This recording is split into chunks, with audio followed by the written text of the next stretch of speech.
আসসালামু আলাইকুম ওয়া রাহমাতুল্লাহি ওয়া বারাকাতুহু। বিসমিল্লাহির রহমানির রহিম। নাহমাদুহু ওয়া নুসাল্লি আলা রাসূলিহিল কারীম, আম্মা বাদ।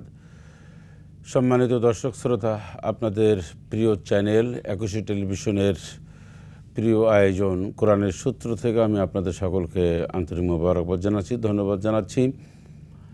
কোরআনের সূত্র অনুষ্ঠানে আমরা এমন সব বিষয় নিয়ে কথা বলি যে বিষয়গুলি আপনাদের জন্য অত্যন্ত জরুরি শোনা এবং এখান থেকে কিছু মেসেজ নেওয়া এবং জীবনকে পরিচালনা করা, দেশ জাতি গঠনের এমন সব উপকারী বিষয় নিয়ে কোরআন সুন্নাহর আলোকে কথা বলি এবং এই কোরআন থেকে আমরা আপনাদেরকে কিছু মেসেজ দেওয়ার চেষ্টা করি। আজকের একটি গুরুত্বপূর্ণ বিষয় নিয়ে কথা বলবো, সেটি হচ্ছে আল্লাহর পথে মানুষকে আহ্বান করার পদ্ধতি।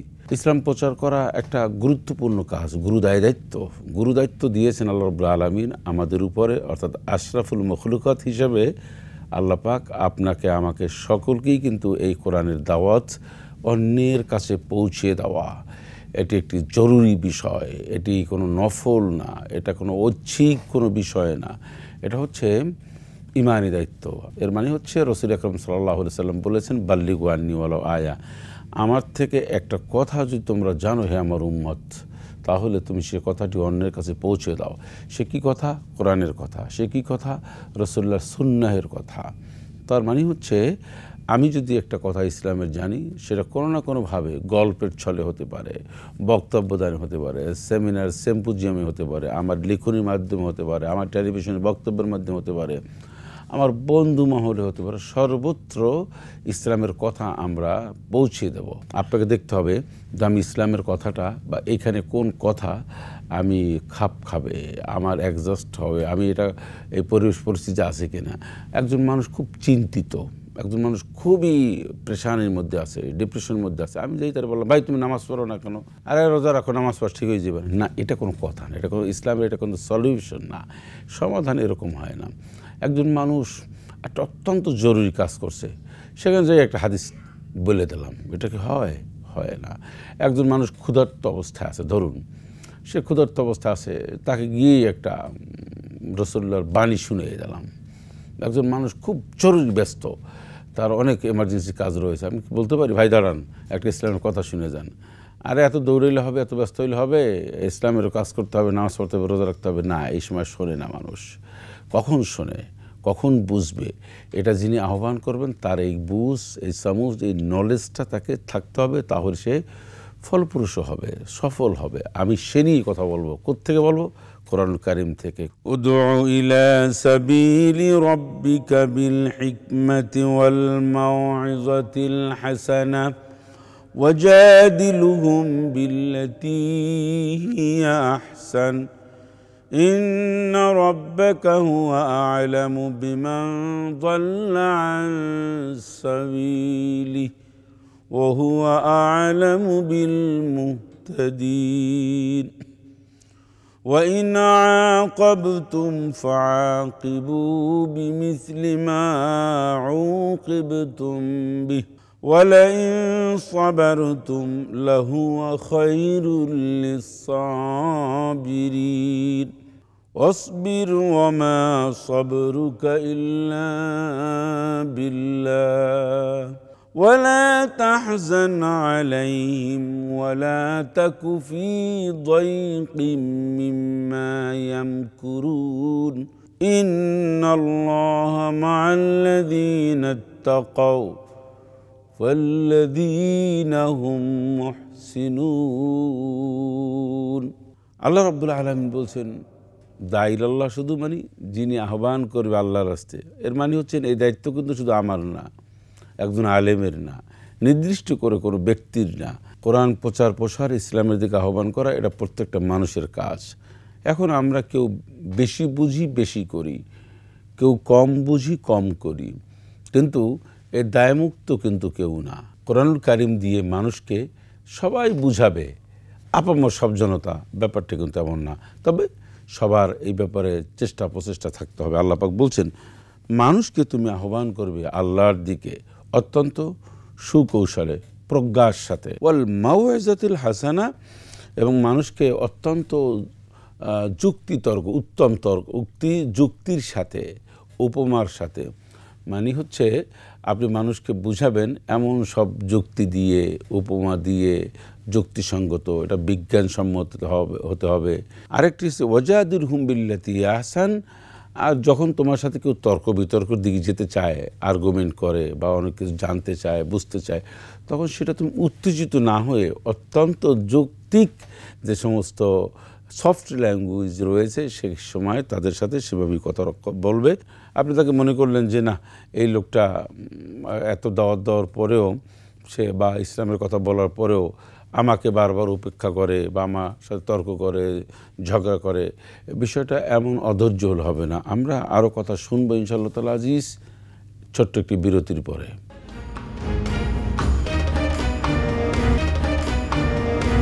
বিরতির পরে আবারও স্বাগত জানাচ্ছি কোরআনের সূত্র অনুষ্ঠানে। এতক্ষণ থাকার জন্য ধন্যবাদ জানাচ্ছি। আমরা বলছিলাম আল্লাহর পথে মানুষকে আহ্বানের পদ্ধতি এবং কিভাবে দাওয়াতি কাজ করতে হবে, দাওয়াতি কাজের যে সিস্টেম বা এর মেজাজ, এর নলেজ, সব বিষয় নিয়ে।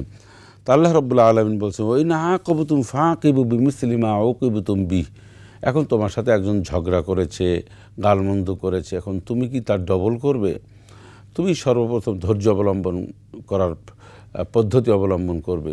তোমার প্রতিপক্ষ ধৈর্যের পরিচয় না দিলেও তুমি যদি ধৈর্যের পরিচয় দিতে পারো তাহলে তুমিই বেস্ট। ওয়ালাইন সাবারতুম লাহুয়া খায়রুল লিস-সাবিরিন।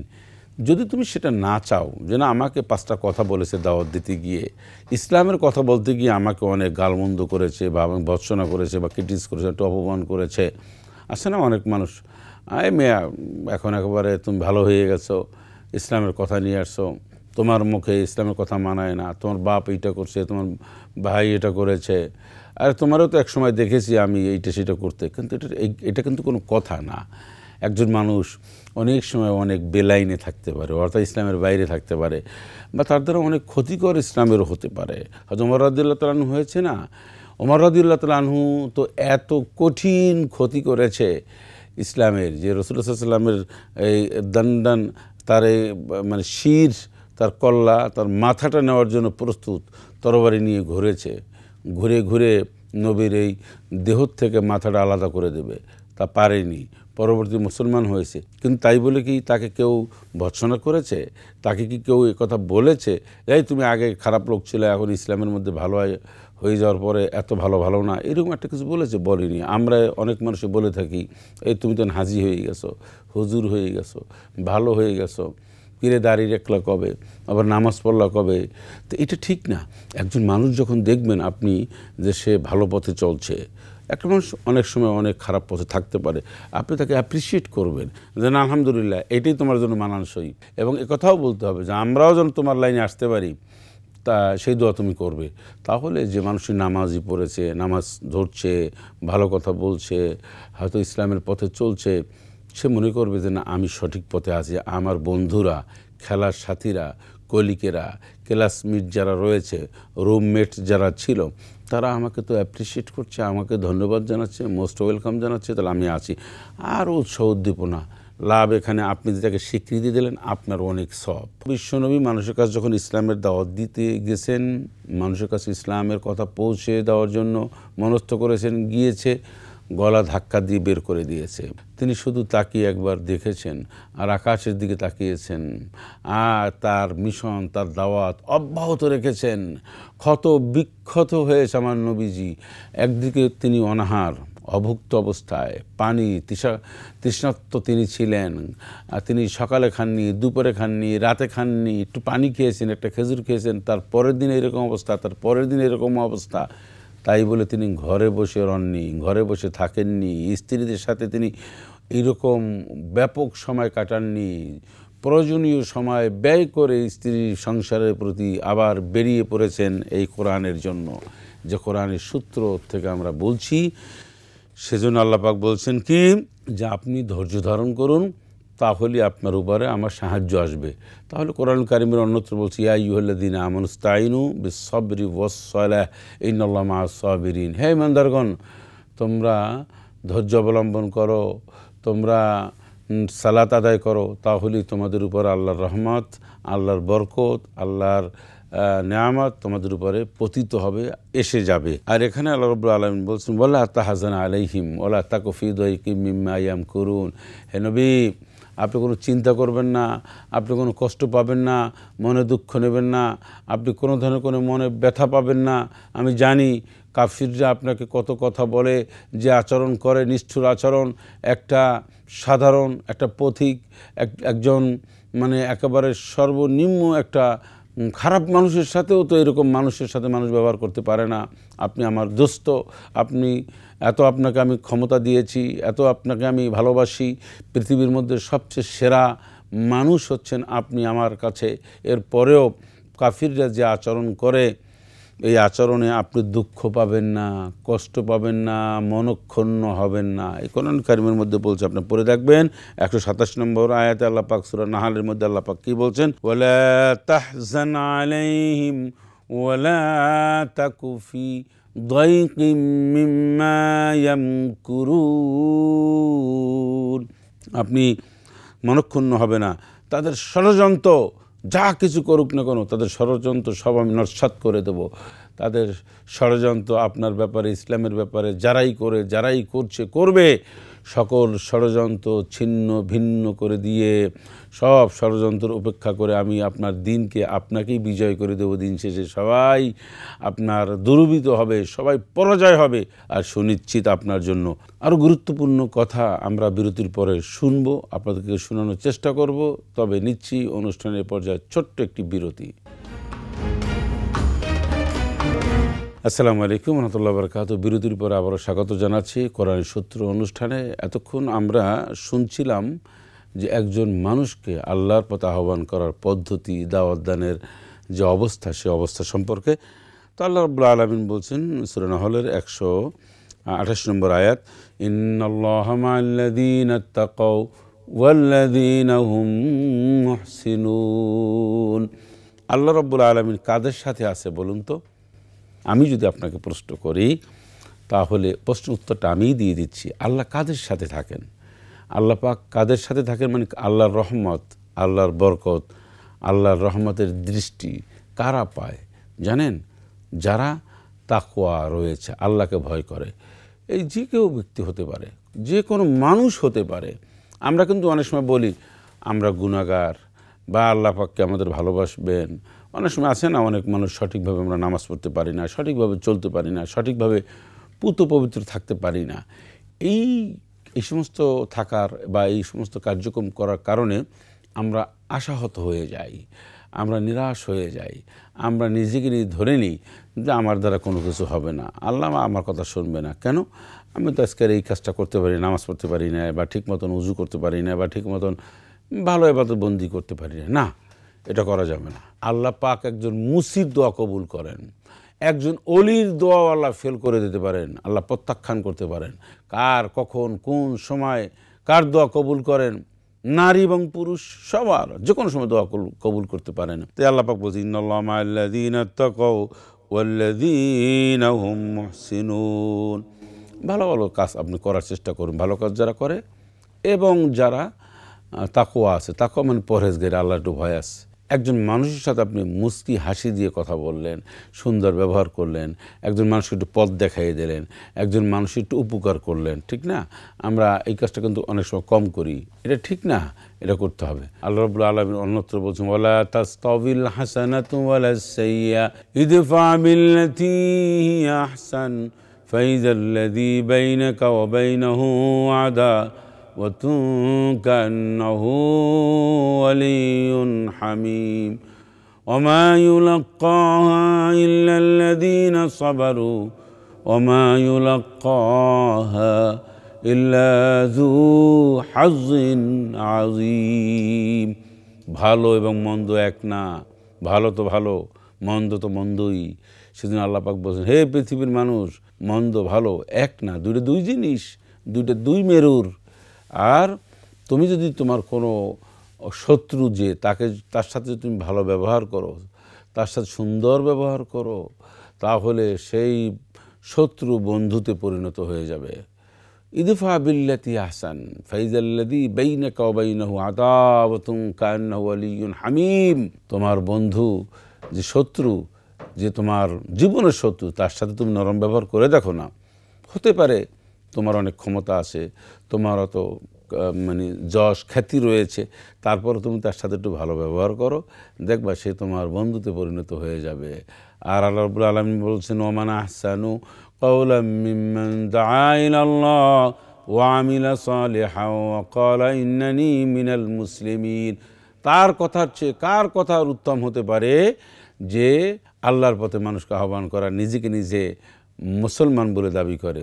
এই মানুষকে আহ্বান করতে হবে কি দিয়ে? কোরআন দিয়ে। ওয়াজাক্কির ফাইন্না যিকরা তানফাউল মুমিনিন ওয়াজাক্কির বিল কোরআনি মান ইয়াখাফু ওয়াঈদ। মানুষকে আহ্বান করতে হবে কোরআন দিয়ে, কেচ্চা কাহিনী দিয়ে না। মানুষকে আমরা কোরআনের কথা না বলে এই কিছু কথা নিজের মন গড়া সুর দিয়ে, নানানভাবে উপমা দিয়ে, হাসাইয়া কাদাইয়া একটু জিকির আজগার শুরু করে দিই। এখন জিকির করতে করতে আর এমন অবস্থা হয়েছে, আমরা এই সোশ্যাল মিডিয়ার কল্যাণে বা একেবারে প্রকাশ্যে বহু জায়গায় দেখেছি, এটা অহরহ ঘটনা ঘটছে। একজনে জিকির করছে, এমন এসকো উঠে গেছে, যিনি জিকির করাচ্ছেন হুজুর, তার কিন্তু এসকো ওঠে নাই। সে কিন্তু চেয়ারে বসে ঠিকই জিকির করছেন, আর সামনে মুরিদ বা সামনের লোকজন জিকির উঠেই দিলি এসকোতে উঠা লাফালাফি, তারপরে মারামারি, একটা বিশৃঙ্খল অবস্থা হয়ে যাচ্ছে। এই প্যান্ডেলের উপরে উঠছে দৌড়েয়া, এই এক স্টেজে উঠছে, মাইক ফেলে দিচ্ছে, যিনি জিকির করাচ্ছেন হুজুর, তার কাঁধে উঠে নৃত্য মানে নাচতেছে, তারপরে জড়ায় ধরছে। আর এমন একটা অবস্থা হয় যেন প্রেমিক প্রেমিকা এই বহুত বাধা বিপত্তি হয়ে দীর্ঘদিনের প্রতীক্ষার পরে দুজন একাত্রিত হলে যেমনিভাবে তারা মানে সেন্সলেসের মতন হয়ে যায়, তাদের ভালোবাসা উছলিয়ে ওঠে, জিকির যিনি করেন আর মুরিদ এসে এমনভাবে জড়াজড়ি, এমন আলিঙ্গন শুরু করে, এইটা সাধারণ মানুষ দেখে নিন্দা করা ছাড়া আর কোনো উপায় নেই। এমন এসকো কেন উঠলো? পীর সাহেব ফু দিয়ে সব মানুষকে ভালো বানিয়ে দেয়, কিন্তু নিজের চিকিৎসার জন্য সিঙ্গাপুর যায়, তারপর থাইল্যান্ড যায়। আমরা শুনি অমুক পীর সাহেব, অমুক খতিব সাহেব, অমুক বড় আলেম বুজুর্গনে দিন, অমুক শায়েক, উনি আছেন চিকিৎসায়, কিন্তু উনি আবার আধ্যাত্মিক পীর।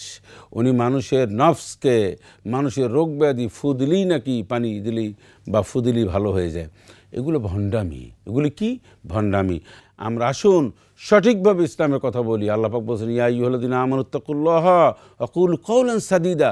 সুন্দর কথা বলবে, ওয়াকুলু লিন্নাসি হুসনা, ভালো কথা বলবে, সুন্দর কথা বলে মানুষকে ইসলামের দিকে আহ্বান করবে। আমরা যা শুনেছি সঠিকভাবে যেন আমরা আমল করতে পারি, কোরআন থেকে যেন আমরা মানুষকে বুঝাতে পারি, কোরআনের দিকে ফিরে আসতে পারি। আসুন কোরআনের সুশীতল ছায়াতলে আমরা যেন সকলে ঐক্যবদ্ধ হতে পারি, কোরআনের কথা শুনতে পারি, আমল করতে পারি, বাস্তবায়ন করতে পারি। আল্লাহ আমাদের তৌফিক ইনায়াত করুন। দেখা হবে, কথা হবে ইনশাআল্লাহ আগামী পর্বে। আল্লাহ আপনাদের ভালো রাখুন, সুস্থ রাখুন। আসসালামু আলাইকুম ওয়া রাহমাতুল্লাহি ওয়া বারাকাতুহু।